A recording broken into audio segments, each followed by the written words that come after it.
എല്ലാ പ്രിയപ്പെട്ട വിദ്യാർത്ഥികൾക്കും ഒരിക്കൽ കൂടി ജോഗ്രഫി ക്ലാസ്സിലേക്ക് സ്വാഗതം. അപ്പോൾ കഴിഞ്ഞ കുറച്ച് ക്ലാസ്സുകളിലായിട്ട് നമ്മൾ ഒന്നാമത്തെ ചാപ്റ്ററാണ് ഡിസ്കസ് ചെയ്തുകൊണ്ടിരിക്കുന്നത്. നിങ്ങളുടെ ഓണം പരീക്ഷയെല്ലാം ആവാനായി. അപ്പോൾ നമുക്ക് 1, 2, 4 എന്ന് പറയുന്ന ചാപ്റ്ററുകളാണ് നമുക്ക് പഠിക്കാനായിട്ടുള്ളത്. അപ്പം കഴിഞ്ഞ ക്ലാസ്സുകളിലായിട്ട് നമ്മൾ വെതർ എലമെൻറ്റുകളിൽ ടെമ്പറേച്ചർ, അതുപോലെ തന്നെ പ്രഷർ, അതുപോലെ തന്നെ വിൻഡ്, ഈ കാര്യങ്ങളെല്ലാം നമ്മൾ ഡിസ്കസ് ചെയ്തതാണ്. ഇനി നമുക്ക് ഡിസ്കസ് ചെയ്യാനുള്ള ഒരു ടോപ്പിക് എന്ന് പറയുന്നത് ഹ്യൂമിഡിറ്റിയാണ്. എന്താണ് ഹ്യൂമിഡിറ്റി എന്ന് പറഞ്ഞു കഴിഞ്ഞാൽ? ഹ്യൂമിഡിറ്റി എന്ന് പറഞ്ഞു കഴിഞ്ഞാൽ ബേസിക്കലി നിങ്ങൾ ഇവിടെ എഴുതിയിട്ടുണ്ട്, the invisible water content in the atmosphere is called humidity. അറ്റ്മോസ്ഫിയറിൽ, അന്തരീക്ഷത്തിൽ നമുക്ക് കാണാൻ പറ്റാത്ത, ഇൻവിസിബിൾ ആയിട്ടുള്ള, അദൃശ്യമായിട്ടുള്ള, നമുക്ക് കണ്ണുകൊണ്ട് കാണാൻ പറ്റാത്ത വാട്ടർ കണ്ടൻറ്റ്. അന്തരീക്ഷത്തിൽ വെള്ളമുണ്ട്, അറ്റ്മോസ്ഫിയറിൽ വാട്ടർ കണ്ടൻറ്റ് ഉണ്ട്, പക്ഷേ അത് ഇൻവിസിബിൾ ആണ്. അത് നമുക്കൊരിക്കലും എന്ത് ചെയ്യാൻ സാധിക്കില്ല, നമുക്കത് കണ്ണുകൊണ്ട് കാണാനായിട്ട് സാധിക്കില്ല. അപ്പോൾ ഇതിനെ വിളിക്കുന്ന പേരാണ് ഹ്യൂമിഡിറ്റി എന്ന് പറയുന്നത്. അപ്പോൾ അറ്റ്മോസ്ഫിയറിലുള്ള ഇൻവിസിബിൾ ആയിട്ടുള്ള വാട്ടർ കണ്ടൻറ്റിനെ വിളിക്കുന്ന പേരാണ് എന്ത്? ഹ്യൂമിഡിറ്റി. അപ്പം എങ്ങനെയാണ് ഈ അറ്റ്മോസ്ഫിയറിലേക്ക് വാട്ടർ കണ്ടൻറ്റ് എത്തുന്നത് നമുക്ക് നോക്കാം. You might have notice that water rises as water vapour on heating. നമ്മൾ പഠിച്ചിട്ടുണ്ട്, ചൂടായി കഴിഞ്ഞ് കഴിഞ്ഞാൽ എയർ മേലോട്ടേക്ക് പോകുമെന്ന്, അല്ലേ? ചൂട് തട്ടിക്കഴിഞ്ഞ് കഴിഞ്ഞാൽ കൺവെക്ഷൻ വഴി എയർ മേലോട്ടേക്ക് പോകുമെന്ന് നമ്മൾ പഠിച്ചിട്ടുണ്ട്. ഈ പറയുന്ന കാര്യം പോലെ തന്നെ ചൂട് തട്ടിക്കഴിഞ്ഞാൽ വാട്ടർ ബോഡീസിലുള്ള, നമ്മുടെ കുളങ്ങളിലും കിണറുകളിലും ഓഷ്യൻസിലും നദികളിലും ഒക്കെ ഉള്ള ഈ വാട്ടർ എന്ന് പറയുന്ന ആൾ എന്ത് ചെയ്യാണ്? ഹീറ്റഡ് ആയി കഴിഞ്ഞാൽ അത് എന്ത് ചെയ്യുന്നു? അത് ഗ്യാസ് ഫോമിലോട്ടേക്ക് മാറുകയും, അതായത് അത് ഈ ലിക്വിഡ് ഫോമിൽ നിന്ന് മാറിയിട്ട് ഗ്യാസ് ഫോമിലോട്ടേക്ക് മാറിയിട്ട് അത് വാട്ടർ വേപ്പറാവും, നീരാവിയായി മാറും. ഗ്യാസ് ഫോമിലോട്ടേക്ക് മാറിക്കഴിഞ്ഞാൽ അത് വാട്ടർ വേപ്പറാണ്. അങ്ങനെ വാട്ടർ വേപ്പറായിട്ട് അത് മേലോട്ടേക്ക് ഉയർന്നു പോവുകയാണ്. ഗ്യാസ് ഫോമിൽ, വെള്ളത്തുള്ളി ആയിട്ടല്ല, ഗ്യാസ് ഫോമിലോട്ടേക്ക്, ഈ ലിക്വിഡ് ഫോം ഗ്യാസ് ഫോമിലോട്ടേക്ക്, വാട്ടർ വേപ്പറായിട്ട് മേലോട്ടേക്ക് പോവുകയാണ് ചെയ്യുന്നത്. As A result of heating by sunlight, water from different sources on the earth's surface turns to water vapor and reaches the atmosphere in different quantities. പല അളവിലാണ് ഈ പറയുന്ന water റിസോഴ്സുകളിൽ നിന്ന് ഈ water content, അല്ലെങ്കിൽ ഈ പറയുന്ന വാട്ടർ വേപ്പറായിട്ട് ഈ നമ്മുടെ എന്ത് പോകുന്നത്, ഈ പറയുന്ന വെള്ളം മേലോട്ടേക്ക് പോകുന്നതെന്നാണ് മനസ്സിലാക്കി വെക്കേണ്ട കാര്യം. ഓക്കെ, അപ്പം അത്യാവശ്യം നല്ല വെള്ളമുള്ള സ്ഥലങ്ങളാണെങ്കിൽ നല്ലോണം ചൂട് കിട്ടിക്കഴിഞ്ഞാൽ അത് മേലോട്ടേക്ക് നല്ലോണം ഗ്യാസ് ഫോമിലേക്ക് പോകും. അപ്പോൾ ഇവിടെ ഒരു ശ്രദ്ധിക്കേണ്ട കാര്യം, വാട്ടർ ബോഡീസും വേണം, ആവശ്യത്തിന് വാട്ടർ ബോഡീസും വേണം, ആവശ്യത്തിന് ചൂടും, അവിടെ ടെമ്പറേച്ചറും കിട്ടണം. അല്ലാതെ വാട്ടർ ബോഡീസ് ഉണ്ട്, ചൂട് കുറവാണെങ്കിൽ അവിടെ ഈ പറയുന്ന പോലെ അറ്റ്മോസ്ഫിയറിലുള്ള ഹ്യൂമിഡിറ്റി കൂടണം എന്നില്ല. ഓക്കെ, എന്നാൽ ചൂട് മാത്രമേ ഉള്ളൂ, വാട്ടർ ബോഡീസ് ഇല്ല. അങ്ങനെയാണെങ്കിൽ ഒന്ന് ആലോചിച്ച് നോക്കൂ, മരുഭൂമിയിൽ നല്ല ചൂടുണ്ട്, പക്ഷേ വാട്ടർ ബോഡീസ് ഇല്ല, വാട്ടർ ബോഡീസ് കുറവാണ്, അല്ലേ? ഒയാസിസ് പോലുള്ള കാര്യങ്ങൾ മാത്രമേ ഉണ്ടാവുകയുള്ളൂ. അപ്പോൾ അവിടങ്ങളിലല്ല, നമ്മൾ ചൂടും വേണം, അതിനനുസരിച്ച് വാട്ടർ ബോഡീസും ഉണ്ടെങ്കിൽ ഈ വാട്ടർ ബോഡീസിൽ നിന്ന് എന്ത് ചെയ്യും? ഈ പറയുന്ന വെള്ളം ഈ ഗ്യാസ് ഫോമിലോട്ട്, വാട്ടർ വേപ്പറായിട്ട് മേലോട്ടേക്ക് പോകുമെന്നാണ് പറയുന്നത്. അങ്ങനെ ഈ വാട്ടർ വേപ്പർ എന്താവുന്നു? Remains invisible in the atmosphere. അറ്റ്മോസ്ഫിയറിൽ കാണാൻ പറ്റാത്ത, നമ്മൾക്ക് നഗ്നനേത്രങ്ങൾ കൊണ്ട്, നേക്ഡ് ഐസ് കൊണ്ട് നമുക്ക് കാണാൻ പറ്റാത്ത വിധത്തിൽ അതിങ്ങനെ തങ്ങി നിൽക്കും. ഇങ്ങനെ ഈ ഇൻവിസിബിൾ വാട്ടർ കണ്ടൻറ്റിനെ വിളിക്കുന്ന പേരാണ് എന്തെന്ന് പറഞ്ഞു കഴിഞ്ഞാൽ ഹ്യൂമിഡിറ്റി എന്ന് പറഞ്ഞു കഴിഞ്ഞാൽ. മനസ്സിലായെന്ന് വിചാരിക്കുന്നു. ഇനി ഹ്യൂമിഡിറ്റിയിൽ തന്നെ 2 ടൈപ്പ് നമുക്ക് ഹ്യൂമിഡിറ്റികളെ പരിചയപ്പെടാം. ഒന്ന് അബ്സല്യൂട്ട് ഹ്യൂമിഡിറ്റിയെ പരിചയപ്പെടാനുണ്ട്, മറ്റൊന്ന് റിലേറ്റീവ് ഹ്യൂമിഡിറ്റിയെ പരിചയപ്പെടാനുണ്ട്. അപ്പോൾ അബ്സല്യൂട്ട് ഹ്യൂമിഡിറ്റിയും റിലേറ്റീവ് ഹ്യൂമിഡിറ്റിയും വേറെ ഒന്നുകൂടി ഉണ്ട് ശരിക്കും, മാക്സിമം ഹോൾഡിംഗ് കപ്പാസിറ്റി എന്ന് പറഞ്ഞിട്ട് ഹ്യൂമിഡിറ്റിയെ പറ്റി നമ്മൾ ഒരു കാര്യം കൂടെ പറയാനുണ്ട് ശരിക്ക്. എനിവേ അത് നമുക്ക് ഈ പറയുന്ന കാര്യങ്ങളുടെ കൂട്ടത്തിൽ നമുക്ക് പറഞ്ഞു പോകാം. എനിവേ നമുക്ക് അബ്സല്യൂട്ട് ഹ്യൂമിഡിറ്റിയും റിലേറ്റീവ് ഹ്യൂമിഡിറ്റിയും തമ്മിലുള്ള ബന്ധം, അല്ലെങ്കിൽ അത് എങ്ങനെയാണ് ഡിഫറൻഷ്യേറ്റ് ചെയ്ത് കിടക്കുന്നത് എന്നുള്ള കാര്യം നമുക്ക് പരിശോധിക്കാം.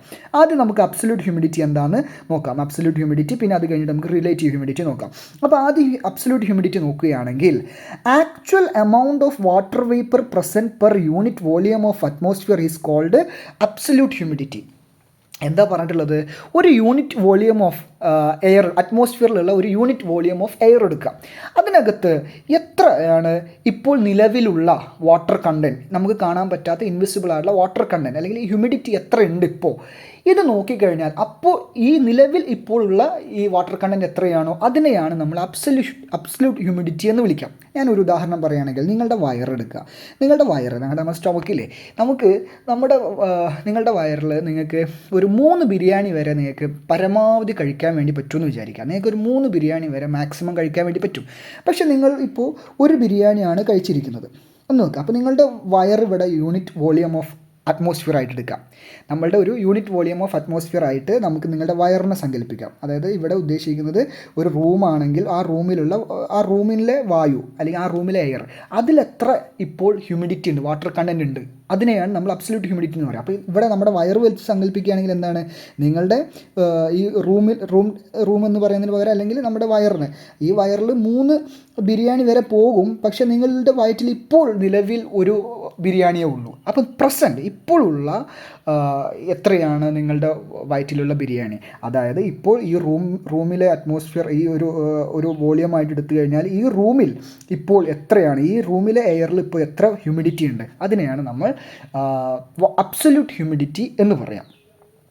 ഇനി അറ്റ്മോസ്ഫിയർ അപ്പം 3 വരെ പോവാം, നമുക്ക് നമ്മൾ ബിരിയാണിയുടെ കണക്കെടുക്കുകയാണെങ്കിൽ 3 വരെ പോവാം. പക്ഷേ ഇപ്പോൾ എത്രയാണ്, 1 ഉള്ളൂ. അപ്പം ഇപ്പോൾ ഇവിടുത്തെ അബ്സല്യൂട്ട് ബിരിയാണി എത്രയാണ്, 1. ഈ പറഞ്ഞ പോലെ ഇവിടെ മാക്സിമം പല രൂപത്തിൽ ഈ റൂമിനുള്ളിൽ ഈ എയറിൽ നമുക്ക് മാക്സിമം ഹോൾഡ് ചെയ്യാൻ പറ്റുന്നതിന് ഒരു കണക്കുണ്ട്. പക്ഷേ ഇപ്പോൾ നിലവിൽ ഇത്രയാണ്. ആ നിലവിൽ എത്രയാണ്, അതിനെയാണ് നമ്മൾ അബ്സല്യൂട്ട് ഹ്യൂമിഡിറ്റി എന്ന് പറയാം. ഇനി atmospheric humidity varies from place to place depending on the temperature and availability of water. നമ്മൾ നേരത്തെ തന്നെ പറഞ്ഞിട്ടുണ്ട് അല്ലേ, അറ്റ്മോസ്ഫിയറിക് ഹ്യൂമിഡിറ്റി എന്ന് പറയുന്നത് അത് ചേഞ്ച് ചെയ്യും. എന്തിനനുസരിച്ചിട്ട്, പ്ലേസ് ടു പ്ലേസ്, ഓരോ സ്ഥലത്തിനനുസരിച്ചിട്ടും അവിടെ ഉണ്ടാകുന്ന അറ്റ്മോസ്ഫിയർ എയറിൽ ഉണ്ടാകുന്ന ഹ്യൂമിഡിറ്റിയുടെ അളവ്, ഈ എയറിനകത്ത് കയറി കിടക്കുന്ന ഈ വെള്ളത്തിൻ്റെ അംശം എന്ന് പറയുന്നത് അതെന്തായിരിക്കും, അത് ഓരോ സ്ഥലങ്ങൾക്കനുസരിച്ചിട്ട് മാറും. Depending on the temperature and availability of water. എന്തിൻ്റെ അടിസ്ഥാനത്തിലാണ്, അവിടെ എത്രത്തോളം ചൂട് ലഭിക്കുന്നുണ്ട്, അവിടെ എത്രത്തോളം വാട്ടർ ബോഡീസ് ഉണ്ട്. അപ്പോൾ ഞാൻ നേരത്തെ പറഞ്ഞ പോലെ നല്ലോണം ചൂട് കിട്ടുന്ന സ്ഥലമാണ്, പക്ഷേ അവിടെ വാട്ടർ ബോഡീസ് ഇല്ല. അല്ലെങ്കിൽ നല്ലോണം വാട്ടർ ബോഡീസ് ഉണ്ട്, പക്ഷേ അവിടെ അത്രത്തോളം ചൂട് ലഭിക്കുന്നില്ല. ഇങ്ങനെയാണെങ്കിൽ എന്താ സംഭവിക്കുക, അവിടെ അറ്റ്മോസ്ഫിയറിലുള്ള വാട്ടർ കണ്ടൻറ്റ് കുറവായിരിക്കും, അതായത് ഹ്യൂമിഡിറ്റി എന്ന് പറയുന്നത് കുറവായിരിക്കും. എന്നാൽ നല്ലോണം വാട്ടർ ബോഡീസും ഉണ്ട്, നല്ലോണം ചൂട് ലഭിക്കുന്നുണ്ട്. അങ്ങനെയാണെങ്കിൽ അവിടെ എന്തായിരിക്കും, അവിടെ അറ്റ്മോസ്ഫിയറിലുള്ള വാട്ടർ കണ്ടൻറ്റ് വളരെയധികം കൂടുതലായിരിക്കും. അപ്പോൾ ഈ ഓരോ സ്ഥലങ്ങൾക്കനുസരിച്ചിട്ട്, അവിടുത്തെ ടെമ്പറേച്ചർ അനുസരിച്ചിട്ട്, അവിടുത്തെ അവൈലബിലിറ്റി ഓഫ് വാട്ടർ അനുസരിച്ചിട്ടൊക്കെ ഈ ഹ്യൂമിഡിറ്റി എന്ന് പറയുന്നത് കൂടിയും കുറഞ്ഞൊക്കെ ഇരിക്കും. There is a limit to the amount of water vapor that the atmosphere can hold at a particular temperature. ഒരു പർട്ടിക്കുലർ ടെമ്പറേച്ചറിൽ അറ്റ്മോസ്ഫിയറിന് ഹോൾഡ് ചെയ്യാൻ പറ്റുന്ന എന്താണ് ഹ്യൂമിഡിറ്റിക്ക്, വാട്ടർ കണ്ടൻറ്റിന് ഒരു പരിധിയുണ്ട്. അപ്പോൾ നമ്മൾ പറയുകയാണെങ്കിൽ ഇപ്പോൾ 10 ഡിഗ്രി സെൽഷ്യസിൽ അറ്റ്മോസ്ഫിയറിന് ഹോൾഡ് ചെയ്യാൻ പറ്റുന്ന വാട്ടർ കണ്ടൻറ്റിന് ഒരു പരിധി ഉണ്ടായിരിക്കും. 25 ഡിഗ്രി സെൽഷ്യസിന് അറ്റ്മോസ്ഫിയറിൽ ഹോൾഡ് ചെയ്യാൻ പറ്റുന്ന വാട്ടർ കണ്ടൻറ്റിന് ഒരു പരിധി ഉണ്ടായിരിക്കും. ഇനി ഇതുപോലെ ഓരോ ഡിഗ്രി സെൽഷ്യസിലും ഓരോ ടെമ്പറേച്ചറിലും അറ്റ്മോസ്ഫിയറിന് ഹോൾഡ് ചെയ്യാൻ പറ്റുന്ന ഹ്യൂമിഡിറ്റിക്ക് അല്ലെങ്കിൽ വാട്ടർ കണ്ടൻറ്റിന് ഒരു പരിധി ഉണ്ടായിരിക്കും, ഒരു പരിധി, ഒരു ലിമിറ്റ് ഉണ്ടായിരിക്കും. ഞാൻ നേരത്തെ പറയാൻ നല്ലോണം വിശപ്പുണ്ടെങ്കിൽ നിങ്ങൾ 3 ബിരിയാണിയും കഴിക്കും. എന്നാൽ കുറച്ച് വിശപ്പുള്ളൂ എന്നുണ്ടെങ്കിൽ നിങ്ങൾ 1 ബിരിയാണിയെ കഴിക്കേണ്ടായിരിക്കും. അപ്പോൾ ഓരോ വിശപ്പിനനുസരിച്ചിട്ട് നിങ്ങളുടെ ബിരിയാണി നിങ്ങൾ കഴിക്കുന്നതിൻ്റെ അളവും കൂടും. ഈ പറഞ്ഞ പോലെ തന്നെയാണ് ഓരോ ടെമ്പറേച്ചർ അനുസരിച്ചിട്ടും എന്തായിരിക്കും, ഓരോ ടെമ്പറേച്ചറിലും ഓരോ ലെവൽ ഓഫ് ഹ്യൂമിഡിറ്റി ആയിരിക്കും, ഓരോ അളവ് വാട്ടർ കണ്ടൻറ്റ് ആയിരിക്കും അറ്റ്മോസ്ഫിയറിൽ ഹോൾഡ് ചെയ്യാൻ വേണ്ടിയിട്ട് പറ്റുക. The ratio between the actual amount of water present in the atmosphere and the total water holding capacity of atmosphere that at that particular temperature and time is referred to as relative humidity. Very very important. ഒന്നുകൂടി ഞാൻ പറഞ്ഞുതരാം. The ratio, ഇവിടെ നിന്നാണ് നിങ്ങൾ mark ചെയ്യേണ്ടത്. ഞാൻ ഇത് മാറ്റിയിട്ട് പറഞ്ഞുതരാം. The ratio between the actual amount of water present in the atmosphere and the total water holding capacity of atmosphere at that particular temperature and time is referred to as relative humidity. എന്താണ് relative humidity എന്ന് പറഞ്ഞു കഴിഞ്ഞാൽ, നേരത്തെ നമ്മൾ absolute humidity പറഞ്ഞു, ഇപ്പോൾ നിലവിൽ എത്രയാണ് ഈ ടെമ്പറേച്ചറിൽ ഇപ്പോൾ എത്രയാണ് അറ്റ്മോസ്ഫിയറിൽ ഉള്ള വാട്ടർ കണ്ടൻറ്റ് അത്. എന്നാൽ മാക്സിമം എത്ര വരെ അതിന് ഹോൾഡ് ചെയ്യാൻ വേണ്ടിയിട്ട് പറ്റും. ഓക്കെ, ഇപ്പോൾ ഞാൻ ശരിയായ ഒരു ഉദാഹരണത്തിലേക്ക് വരികയാണെങ്കിൽ, ഇപ്പം ഞാനൊരു നിങ്ങൾക്കത് മനസ്സിലാകാൻ വേണ്ടിയിട്ടുള്ളൊരു ഉദാഹരണം എടുക്കുകയാണ്. ഇപ്പം 25 ഡിഗ്രി സെൽഷ്യസ് ആണ് ഇപ്പോൾ ടെമ്പറേച്ചർ എന്ന് വിചാരിക്കുക. 25 ഡിഗ്രി സെൽഷ്യസ് ആണ് ടെമ്പറേച്ചർ. ഇതിൽ ഒരു 100 വാട്ടർ കണ്ടൻറ്റിനെ ഈ ടെമ്പറേച്ചർ ഹോൾഡ് ചെയ്യാൻ വേണ്ടി പറ്റും എന്ന് വിചാരിക്കുക. എന്നാൽ ഇവിടെ ഹോൾഡ് ചെയ്തിട്ടുള്ളത് ഒരു 60 ഉള്ളൂ. 100 വരെ പറ്റും, പക്ഷെ 60 ഇപ്പോൾ ഹോൾഡ് ചെയ്തിട്ടുള്ളത്. അപ്പോൾ 25 ഡിഗ്രി സെൽഷ്യസിൽ 100 വരെ ഹോൾഡ് ചെയ്യാൻ പറ്റും, പക്ഷേ 60 വരെയാണ് ഇപ്പോൾ ഹോൾഡ് ചെയ്തിട്ടുള്ളതെന്ന് വിചാരിക്കുക. അപ്പോൾ ഇവ തമ്മിലുള്ള റേഷ്യോ ഉണ്ടല്ലോ, മാക്സിമം എത്ര വരെ ഹോൾഡ് ചെയ്യാൻ പറ്റും, ഇപ്പോൾ നിലവിൽ എത്രയാണ് ഹോൾഡ് ചെയ്തിട്ടുള്ളത്. നിലവിൽ ഹോൾഡ് ചെയ്യുന്നതിനെ നമ്മൾ എന്താ വിളിക്കുക, അബ്സല്യൂട്ട് ഹ്യൂമിഡിറ്റി എന്ന്. മാക്സിമം ഹോൾഡ് ചെയ്യുന്നതിനെയാണ് മാക്സിമം ഹോൾഡിംഗ് കപ്പാസിറ്റി എന്ന് പറയാം. അപ്പോൾ ഇവ തമ്മിലുള്ള ഒരു റേഷ്യോയാണ് നമ്മൾ എന്തെന്ന് വിളിക്കുക, റിലേറ്റീവ് ഹ്യൂമിഡിറ്റി എന്ന് വിളിക്കുക. മനസ്സിലായെന്ന് വിചാരിക്കുന്നു. അപ്പോൾ നമ്മൾ നേരത്തെ ഒരു റിയൽ അല്ലാത്ത മറ്റൊരു ഉദാഹരണത്തിലേക്ക് വരികയാണെങ്കിൽ, നിങ്ങൾക്ക് 3 ബിരിയാണി വരെ കഴിക്കാൻ വേണ്ടി പറ്റും, പക്ഷേ നിങ്ങൾ ഇപ്പോൾ 1 ബിരിയാണിയെ കഴിച്ചിട്ടുള്ളൂ. അപ്പോൾ എത്രയാണ്, 1:3 എന്നുള്ള ഒരു റേഷ്യോ അല്ലേ വരുന്നത് അല്ലേ. നിങ്ങൾക്ക് 3 വരെ പറ്റും, പക്ഷേ നിങ്ങളിപ്പോൾ 1 കഴിച്ചില്ല. നിങ്ങൾ 2 കഴിച്ചിരുന്നെങ്കിൽ 2:3 ആയിരിക്കും അല്ലേ. അപ്പോൾ അങ്ങനെ, അപ്പോൾ നിങ്ങൾക്ക് ഇപ്പോൾ എത്രയാണോ ഇപ്പോൾ ഉള്ള വാട്ടർ കണ്ടൻറ്റ്, ഈ ടെമ്പറേച്ചറിൽ എത്ര വാട്ടർ കണ്ടൻറ്റ് ഉണ്ട്, ഈ ടെമ്പറേച്ചറിൽ മാക്സിമം എത്ര വാട്ടർ കണ്ടൻറ്റ് വരെ അറ്റ്മോസ്ഫിയറിൽ ഹോൾഡ് ചെയ്യാൻ പറ്റും. അപ്പം അതനുസരിച്ച് അതിനെ റിലേറ്റീവ് ആയിട്ട് നമ്മൾ കണക്കാക്കുകയാണെങ്കിൽ അതിനെ റിലേറ്റീവ് ഹ്യൂമിഡിറ്റി എന്ന് പറയും. ഇത് പേഴ്സൻറ്റേജിലാണ് നമ്മൾ പറയാറുള്ളത്. ഇനി റിലേറ്റീവ് ഹ്യൂമിഡിറ്റി കാണാൻ വേണ്ടിയിട്ട് ഒരു ഇക്വേഷൻ ഉണ്ട്. ആ ഇക്വേഷൻ എന്താണെന്നുള്ളത് വളരെ ഇമ്പോർട്ടൻ്റ് ആണ്, നിങ്ങൾ നോക്കി നോക്കുക. അത് പേഴ്സൻറ്റേജിലേക്കാണ്. എങ്ങനെയാണ് റിലേറ്റീവ് ഹ്യൂമിഡിറ്റി കാണുക, absolute humidity divided by total water holding capacity of the atmosphere into 100. അതായത് ഇപ്പോൾ നിലവിലുള്ള ഹ്യൂമിഡിറ്റി എത്രയാണ്, വാട്ടർ കണ്ടൻറ്റ് എത്രയാണ്, മാക്സിമം എത്ര വരെ പോകാം, അത് മാക്സിമം എത്ര വരെ ഹോൾഡ് ചെയ്യാൻ പറ്റും, ഇപ്പോൾ നിലവിലുള്ള എത്രയാണ്, അതിനെ ഡിവൈഡ് ചെയ്തതിന് ശേഷം 100 കൊണ്ട് ഗുണിക്കുക, അല്ലെങ്കിൽ മൾട്ടിപ്പിൾ ചെയ്യാം. ഓക്കെ, അത് നേരത്തെ നമ്മൾ ബിരിയാണിയുടെ കണക്കാണെങ്കിൽ 1 ബിരിയാണിയാണ് ഇപ്പോൾ വയറ്റിലുള്ളത്, 3 ബിരിയാണി വരെ പോകും. അപ്പം ഇതേ ഇൻറ്റു 100. മനസ്സിലായോ? ഈ പറയുന്ന രൂപത്തിലാണ് നമ്മൾ എന്ത് ചെയ്യുന്നത്, ഈ പറയുന്ന റിലേറ്റീവ് ഹ്യൂമിഡിറ്റി കണക്കാക്കുന്നത്. അത് മനസ്സിലായെന്ന് വിചാരിക്കുന്നു. ഇനി ഇവിടെ നിങ്ങൾക്ക് hygrometer and wet and dry bulb thermometer എന്ന് പറയുന്ന 2 ഇൻസ്ട്രുമെൻറ്റുകളെ കാണാം. ഞാൻ നേരത്തെ തന്നെ പറഞ്ഞിട്ടുണ്ടായിരുന്നു, ഈ പാഠത്തിൽ ഒരുപാട് ഇൻസ്ട്രുമെൻറ്റുകൾ നമ്മൾ പഠിക്കുന്നുണ്ട്, വളരെ വളരെ ഇമ്പോർട്ടൻ്റ് ആണെന്ന് പറഞ്ഞിട്ടുണ്ടായിരുന്നു. അതിൽ ഹൈഗ്രോമീറ്ററും വെറ്റ് ആൻഡ് ഡ്രൈ ബൾബ് തെർമോമീറ്ററും എന്താ ചെയ്യുന്നത് നോക്കാം. നമ്മൾ തെർമോമീറ്റർ പഠിച്ചിട്ടുണ്ട്, മിനിമം മാക്സിമം തെർമോമീറ്റർ പഠിച്ചിട്ടുണ്ട്, വിൻഡ് വെയിൻ പഠിച്ചിട്ടുണ്ട് അല്ലേ, അതുപോലെ തന്നെ അനിമോമീറ്റർ പഠിച്ചിട്ടുണ്ട്, അങ്ങനെ പലതും പഠിച്ചിട്ടുണ്ട്. അപ്പം അങ്ങനെ മെർക്കുറി ബാരോമീറ്റർ പഠിച്ചിട്ടുണ്ട്. അപ്പോൾ ഹൈഗ്രോമീറ്റർ എന്താണെന്ന് നോക്കാം. Hygrometer is the instrument used to measure atmospheric humidity. Atmospheric humidity measure ചെയ്യാൻ വേണ്ടിയിട്ട്, അറ്റ്മോസ്ഫിയറിലുള്ള വാട്ടർ കണ്ടൻറ്റ് എത്രയാണെന്ന് കണ്ടെത്താൻ വേണ്ടിയിട്ട് നമ്മൾ ഉപയോഗിക്കുന്ന ഒരു ഇൻസ്ട്രുമെൻറ്റിൻ്റെ പേരാണ് hygrometer. Relative humidity can be estimated based on the difference in temperature recorded in wet and dry bulb thermometer.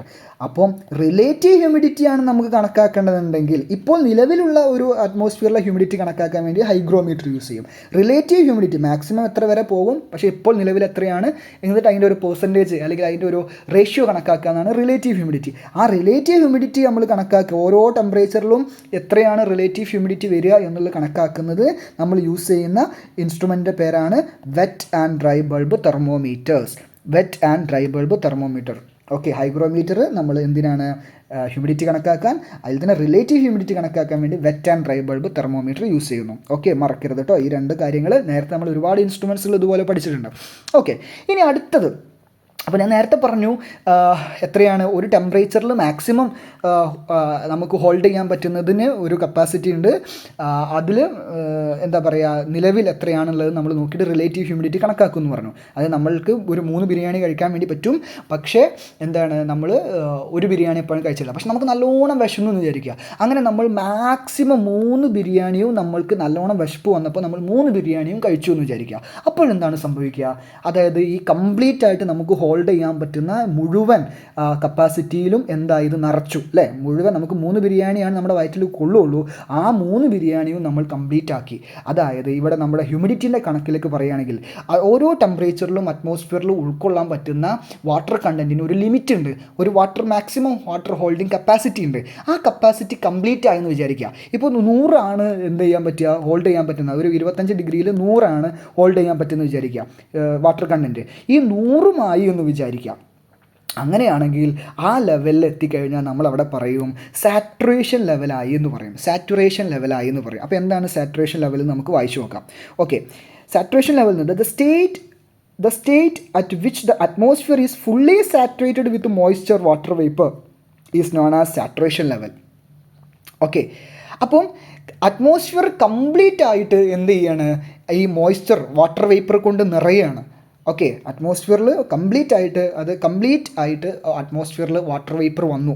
അങ്ങനെയാണെങ്കിൽ അല്ലെങ്കിൽ വാട്ടർ കണ്ടൻറ്റ് വന്നു, ആ ലെവലിനെ വിളിക്കുന്ന പേരാണ് സാച്ചുറേഷൻ ലെവൽ.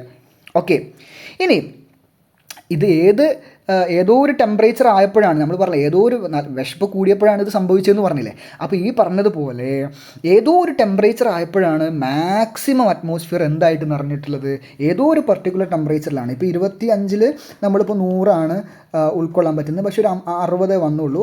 പക്ഷേ അറ്റ്മോസ്ഫിയറിൽ മാക്സിമം 100 വരെ പോകുമെന്ന് വിചാരിക്കുക. അങ്ങനെ ഏതോ ഒരു ടെമ്പറേച്ചർ, 25 അല്ല, ഏതോ ഒരു ടെമ്പറേച്ചർ ആയപ്പോഴാണ് എന്ത് ചെയ്തത്, ഏതോ ഒരു വിശപ്പെത്തിയപ്പോഴാണ് നമ്മൾ 3 ബിരിയാണിയും കഴിച്ചത്. അതുപോലെ ഏതോ ഒരു ടെമ്പറേച്ചർ ആയപ്പോഴാണ് അറ്റ്മോസ്ഫിയറിൽ ഹോൾഡ് ചെയ്യാൻ പറ്റുന്ന 100 എന്ന് പറയുന്ന ലെവലിലേക്കും എത്തിയത്. അതിനാണ് സാച്ചുറേഷൻ ലെവലിന് എത്തിയത്. അപ്പോൾ ഏതോ ഒരു ടെമ്പറേച്ചർ എത്തിയപ്പോഴല്ലേ ഈ പറയുന്ന കംപ്ലീറ്റ് ആയിട്ട് അറ്റ്മോസ്ഫിയറിൽ എന്ത് വന്നത്, ഏതോ ഒരു ഏതോ ഒരു പർട്ടിക്കുലർ ടെമ്പറേച്ചറിൽ എത്തിയപ്പോഴാണല്ലോ എന്ത് വന്നിട്ടുള്ളത്, നമ്മുടെ ഈ കംപ്ലീറ്റ് ഹോൾഡിംഗ് കപ്പാസിറ്റി അല്ല, കംപ്ലീറ്റ് ആയിട്ടും നമ്മുടെ അറ്റ്മോസ്ഫിയറിൽ വാട്ടർ കണ്ടൻറ്റ് അതിന് എത്രത്തോളം ഉണ്ടോ അത്രയും ആയത്. അപ്പോൾ ഏത് ടെമ്പറേച്ചറിൽ എത്തിയപ്പോഴാണ് കംപ്ലീറ്റ് ആയിട്ട് നമ്മുടെ ഈ പറയുന്ന ഹോൾഡിംഗ് കപ്പാസിറ്റിയിൽ മാക്സിമം ഏത് ലിമിറ്റ് വരെ പറ്റുമോ ആ ലിമിറ്റിൽ കംപ്ലീറ്റ് ആയിട്ട് എന്താവുകയാണ് ഈ മോയ്സ്ചർ കണ്ടൻറ്റ് നിറയുകയാണെങ്കിൽ അത് ഏതോ ഒരു ടെമ്പറേച്ചർ എത്തിയപ്പോഴാണ്. ആ ടെമ്പറേച്ചറിനെ നമ്മൾ വിളിക്കുന്ന പേരാണ് സാച്ചുറേഷൻ പോയിൻറ്റ്. ഇപ്പോൾ ഞാൻ പറയുകയാണെങ്കിൽ ഇപ്പോൾ 25 ഡിഗ്രി സെൽഷ്യസിൽ, അപ്പോൾ ഞാൻ നേരത്തെ പറഞ്ഞ ഉദാഹരണത്തിന് ചെറിയൊരു വ്യത്യാസപ്പെടുത്തി പറയുകയാണ്, 25 ഡിഗ്രി മാക്സിമം അറ്റ്മോസ്ഫിയറിൽ 100 വരെ പോകും. 25 ഡിഗ്രിയിൽ ഒരു 60 വരെയാണ് വന്നത്. എന്നാൽ ഒരു 20 ഡിഗ്രിയിൽ ഒരു 80 വരെ വന്നു. ഇനി അപ്പോഴും 100 ആയിട്ടില്ല. ഇനി ഒരു 15 ഡിഗ്രി ആയപ്പോൾ എന്ത് ചെയ്തു, 100 വന്നു. അപ്പോൾ 15 ഡിഗ്രിയിലാണ് സാച്ചുറേഷൻ ലെവൽ വന്നിട്ടുള്ളത്, 15 ഡിഗ്രി സെൽഷ്യസിൽ. അപ്പോൾ ഈ 15 ഡിഗ്രി സെൽഷ്യസ് എന്ന് പറയുന്നതാണ് saturation point. Okay, saturation point എന്ന് പറഞ്ഞാൽ 15 ഡിഗ്രി സെൽഷ്യസ് ആണ്. അതായത് സാച്ചുറേഷൻ ലെവലിലേക്ക് എത്താൻ കാരണമായിട്ടുള്ള ഏത് ടെമ്പറേച്ചറാണ്, അത് ഡിപ്പെൻഡ്സ് ആണ്, ഓരോ സ്ഥലത്തിനനുസരിച്ചും അത് ഡിപ്പെൻഡ് ചെയ്യും, ഓരോ ടൈമിനനുസരിച്ചും അത് ഡിപ്പെൻഡ് ചെയ്യും. അപ്പോൾ സാച്ചുറേഷൻ പോയിൻറ്റും സാച്ചുറേഷൻ ലെവലും മനസ്സിലായെന്ന് വിചാരിക്കുന്നു. When the atmosphere is fully saturated with water vapour condensation begins. അപ്പം കംപ്ലീറ്റ് ആയിട്ട് അറ്റ്മോസ്ഫിയറിൽ വാട്ടർ വേപ്പർ ആണ് നിറഞ്ഞു എന്ന് വിചാരിക്കുക. കംപ്ലീറ്റ് അതിന് എത്രയാണോ സാച്ചുറേഷൻ ലെവൽ വരെ എത്തി, 100, ഇനി അത് തികയാനില്ല. അങ്ങനെയാണെങ്കിൽ പിന്നെയും എന്ത് ചെയ്യാണ്, ടെമ്പറേച്ചർ കുറഞ്ഞു, അല്ലെങ്കിൽ ഈ പറയുന്ന ടെമ്പറേച്ചർ പിന്നെയും പറഞ്ഞ ടെമ്പറേച്ചർ കുറഞ്ഞു എന്ന് വിചാരിക്കുക. അപ്പോൾ അതിന് ഞാൻ ഒരു ഉദാഹരണം കൂടെ പറയുകയാണെങ്കിൽ, ഇപ്പോൾ ഒരു 25 ഡിഗ്രിയിൽ മാക്സിമം ഈ പറയുന്ന അറ്റ്മോസ്ഫിയറിൽ 100 കൊള്ളുക. അപ്പോൾ 25 ഡിഗ്രിയിൽ ഞാൻ നേരത്തെ പറഞ്ഞ പോലെ ഒരു 60 ആണ് നിറഞ്ഞിട്ടുള്ളത്. 20 ഡിഗ്രി വീണ്ടും ടെമ്പറേച്ചർ കുറഞ്ഞപ്പോൾ അത് 80 വരെ പോയി. 15 ആയപ്പം എന്ത് വന്നു, 100 ആയി. അതായത് സാച്ചുറേഷൻ ലെവലിലെത്തി, സാച്ചുറേഷൻ പോയിൻ്റ് ഇതാണ്. ഇനി ഒരു 10 ആയാലോ, മാക്സിമം എത്തി, ഇനി വീണ്ടും ടെമ്പറേച്ചർ താഴോട്ടേക്ക് പോയി. അപ്പോൾ വീണ്ടും ടെമ്പറേച്ചർ താഴോട്ടേക്ക് പോയിട്ടുണ്ടെങ്കിൽ നമ്മളവിടെ പറയുക ഇനി ഇവിടെ സംഭവിക്കാൻ പോകുന്നത് മറ്റൊരു പ്രോസസ്സാണ്, അതാണ് കണ്ടൻസേഷൻ എന്ന് പറയുന്ന പ്രോസസ്സ്. അപ്പം സാച്ചുറേഷൻ ലെവലും കഴിഞ്ഞിട്ട് വീണ്ടും അറ്റ്മോസ്ഫിയറിൽ എന്ത് ചെയ്യണം, അത് നമ്മളിപ്പോൾ 3 ബിരിയാണിയും കഴിച്ചു കഴിഞ്ഞു, ഇനിയും നമ്മൾ ബിരിയാണി കഴിക്കുകയാണെങ്കിലോ നമ്മൾ വയറിന് കൊള്ളാവുന്നതിന് അപ്പുറത്തേക്ക് എന്തായി ബിരിയാണി ആവുകയാണ്. അപ്പോൾ എന്താവുകയാണ്, നമ്മൾ അടുത്തൊരു പ്രോസസ്സിന് വിധേയമാവുന്നുണ്ട്, അതായത് കണ്ടൻസേഷൻ എന്ന് പറയുന്ന പ്രോസസ്സ്. അതായത് സാച്ചുറേഷൻ ലെവൽ എന്ന് പറഞ്ഞാൽ മാക്സിമം ഹോൾഡിങ് 100 എന്ന് പറയുന്ന അവസ്ഥയിലേക്ക് അറ്റ്മോസ്ഫിയറിലെ ഹ്യൂമിഡിറ്റി എത്തി, എന്നിട്ട് വീണ്ടും ടെമ്പറേച്ചർ താഴോട്ടേക്ക് പോവുകയാണെങ്കിൽ പിന്നെയും നിറയുകയാണ്, പിന്നെയും വാട്ടർ കണ്ടൻറ്റ് അതിലേക്ക് നിറഞ്ഞുകൊണ്ടേയിരിക്കുകയാണ് അറ്റ്മോസ്ഫിയറിലേക്ക്. അപ്പോൾ അവിടെ എന്താണ്, മാക്സിമം കൊള്ളാവുന്നതിന് പരിധി, അപ്പോൾ നിറഞ്ഞു തുളുമ്പും. അപ്പോൾ അവിടെ ആ പ്രോസസ്സിനെ വിളിക്കുന്ന പേരാണ് കണ്ടൻസേഷൻ എന്നാണ് പറയുന്നത്. എന്താണ് കണ്ടൻസേഷൻ? ഓക്കെ, കണ്ടൻസേഷൻ എന്താണെന്ന് ഇപ്പോൾ നമ്മൾ കണ്ടു. ഇനി കണ്ടൻസേഷൻ എന്ന് പറഞ്ഞു കഴിഞ്ഞാൽ അവിടെ എന്താ സംഭവിക്കുന്നത്, ബേസിക്കലി സംഭവിച്ചു കഴിഞ്ഞാൽ എന്താണെന്ന് പറഞ്ഞു കഴിഞ്ഞാൽ ദ അറ്റ്മോസ്ഫിയർ, ഇപ്പോൾ വേണമെങ്കിൽ ഒരു ക്വസ്റ്റ്യൻ ഉണ്ട്, at saturation level what may be the relative humidity in percentage, 100% ആയിരിക്കും അല്ലേ. എപ്പോഴാണ് ഒരു സാച്ചുറേഷൻ ലെവൽ വന്നു എന്ന് പറഞ്ഞു കഴിഞ്ഞാൽ അവിടെ റിലേറ്റീവ് ഹ്യൂമിഡിറ്റി എത്ര പെർസെൻറ്റേജ് ആയി, കംപ്ലീറ്റ് ആയി, 100% വന്നു എന്നാണ് അർത്ഥം അല്ലേ. അതാണ് ഇവിടെ ചോദ്യം ചോദിച്ചിട്ടുള്ളത്. ഇനി വാട്ട് ഈസ് കണ്ടൻസേഷൻ? കണ്ടൻസേഷൻ ഇപ്പോൾ ഞാൻ പറഞ്ഞു 100% സാച്ചുറേഷൻ ലെവലും കഴിഞ്ഞിട്ട് വീണ്ടും അറ്റ്മോസ്ഫിയറിലേക്ക് എന്തെത്തുകയാണെങ്കിൽ നമ്മുടെ ഈ പറയുന്ന വാട്ടർ കണ്ടൻറ്റ് എത്തിക്കൊണ്ടേയിരിക്കുകയാണെങ്കിൽ, മോയ്സ്ചർ കണ്ടൻറ്റ് എത്തിക്കൊണ്ടേയിരിക്കുകയാണെങ്കിൽ അതിനെ നമ്മൾ വിളിക്കുന്ന പേരാണ് കണ്ടൻസേഷൻ. അങ്ങനെ കണ്ടൻസേഷൻ സംഭവിച്ചു കഴിഞ്ഞാൽ എന്താ സംഭവിക്കുക, the atmospheric moisture is visible only when the water vapour condenses to form tiny droplets of water. അതായത് ഇത്രയും നേരം സാച്ചുറേഷൻ ലെവലൊക്കെ എത്തുന്ന വരെ നമ്മൾക്ക് കാണാൻ പറ്റുന്ന ആൾക്കാരായിരുന്നോ ഈ വാട്ടർ കണ്ടൻറ്റ് എന്ന് പറയുന്നത്? അല്ല, അല്ലേ? നമുക്കൊരിക്കൽ പോലും കാണാൻ പറ്റുന്ന, നമ്മുടെ നഗ്നനേത്രങ്ങൾ കൊണ്ട് കാണാൻ പറ്റാത്ത തരത്തിലുള്ള വളരെ നേർത്ത മോയ്സ്ചർ കണ്ടൻറ്റുകൾ, വാട്ടർ കണ്ടൻറ്റുകളായിരുന്നു. പക്ഷേ ഇതിന് കണ്ടൻസേഷൻ, ഇത് കംപ്ലീറ്റ് ആയിട്ട് നിറഞ്ഞതിന് ശേഷം വീണ്ടും ഇതിലേക്ക് വന്നു കഴിഞ്ഞാൽ എന്താ സംഭവിക്കുക? ഈ പറയുന്ന വാട്ടർ, നമുക്ക് കാണാൻ പറ്റാതിരുന്ന ഇൻവിസിബിൾ വാട്ടർ കണ്ടൻറ്റൊക്കെ അതിൻ്റെ വലിപ്പം ഇങ്ങനെ കൂടി വരാൻ തുടങ്ങും. അതുവരെ നമുക്ക് കാണാൻ വേണ്ടി പറ്റുന്നായിരുന്നില്ല. അപ്പോൾ പക്ഷേ ഇത് വീണ്ടും ഇതിലേക്ക് വരുമ്പോൾ ഇതിലുണ്ടായിരുന്ന ഓരോ നമുക്ക് ഇൻവിസിബിൾ ആയതിൻ്റെയും വലുപ്പം ഇങ്ങനെ കൂടാൻ തുടങ്ങും. അങ്ങനെ കൂടിയിട്ട് അതിനെ നമുക്ക് പല ഫോമുകളായിട്ട്, പല രൂപങ്ങളിൽ കാണാൻ പറ്റും. അപ്പോൾ കണ്ടൻസേഷൻ വന്നാലാണ് ഈ ഇൻവിസിബിൾ ആയുള്ള വാട്ടർ കണ്ടൻറ്റിനെ, ഹ്യൂമിഡിറ്റിയിൽ ഉണ്ടായിരുന്ന ഇൻവിസിബിൾ ആയുള്ള മോയ്സ്ചർ കണ്ടൻറ്റുകളെ നമുക്ക് വിസിബിൾ ഫോമിലോട്ടേക്ക് കാണാൻ വേണ്ടി പറ്റുക, നമുക്ക് കാണാൻ പറ്റുന്ന രൂപത്തിലോട്ടേക്ക് കാണാൻ വേണ്ടി പറ്റുക. അത് വാട്ടർ വേപ്പറിൽ നിന്ന്, അതായത്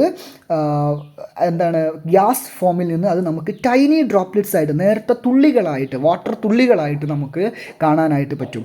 അങ്ങനെ ഡിഫറെൻറ്റ് ഫോമുകളിലാണ് ഈ കണ്ടൻസേഷൻ നമുക്ക് കാണാൻ വേണ്ടി പറ്റുക. കണ്ടൻസേഷൻ്റെ ഫോമുകൾ ഡിഫറെൻറ്റ് ഫോംസുകളുണ്ട്. അപ്പോൾ ഏതൊക്കെയാണ് ഡിഫറെൻറ്റ് ഫോംസ് ഓഫ് കണ്ടൻസേഷൻ എന്നതാണ് നമ്മൾ ഇനി നോക്കാൻ വേണ്ടിയിട്ട് പോകുന്നത്. അത് അടുത്തൊരു വീഡിയോയിൽ നമുക്ക് പറയാം.